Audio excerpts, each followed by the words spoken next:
Hello, I'm in Tavistock Square, and this is the site next to this square was the place where the bomb exploded in July 2005, and there's this large plaque on the floor here on the ground commemorating that explosion.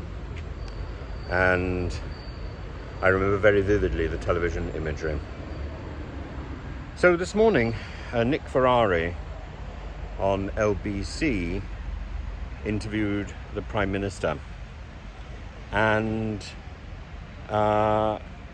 he talked about the Prime Minister potentially going against the advice of his strategist.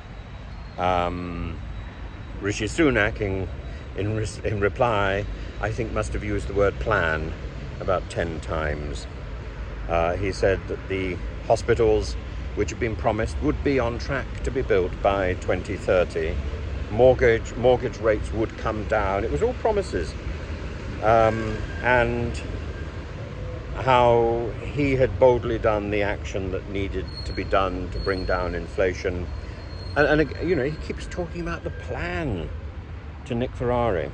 Oh, by the way, and Farage has confirmed that he's not going to be standing for Reform UK. So Reform UK had a meeting this morning which was touted with lots of excitement that maybe Farage would be making his announcement there and then, but no, it wasn't. It was just Richard Tice wittering on.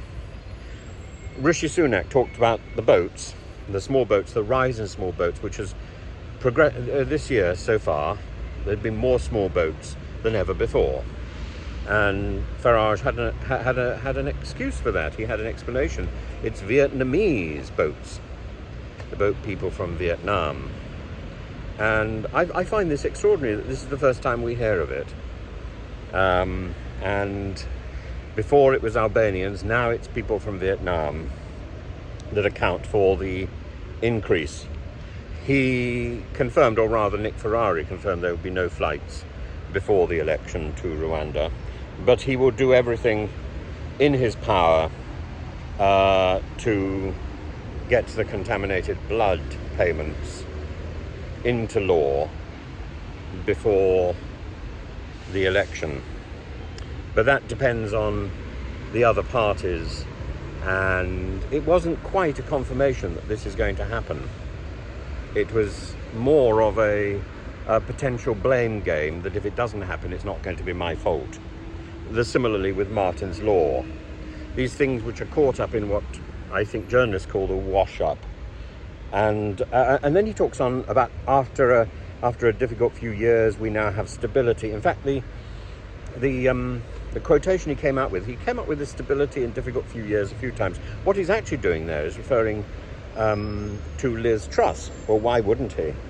But he says at the end, because we now have stability, and because the world we now move in is uncertain.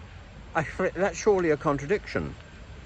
You can't have stability and uncertainty. Those two things contradict one another. So I think whoever is writing Rishi Sunak's slogans at the moment is whether this is Isaac Levido or whether it's somebody else, they are quickly moving into twit territory, and they're making the Prime Minister look an idiot. Not that he needs a lot of help, because he's called an election which is going to coincide with football, with Wimbledon, with Taylor Swift, so he's got a lot of competition. He needs to look good if he's actually going to stick his head above water. And at the moment, each time he sticks his head above water, if he's following a brief that has been written by somebody who can barely string together a coherent sentence, well, I don't believe it's Rishi's sentence, by the way. Number one, because I think Rishi has a bit of a brain. Number two, because it's so repetitive. It's been written down. He's just reading it. He's just reading this rubbish. And it's appallingly written. It's... the contradictions are glaring. So there we are. This is the beginning of the election campaign, and I think it's going to be one disaster after another.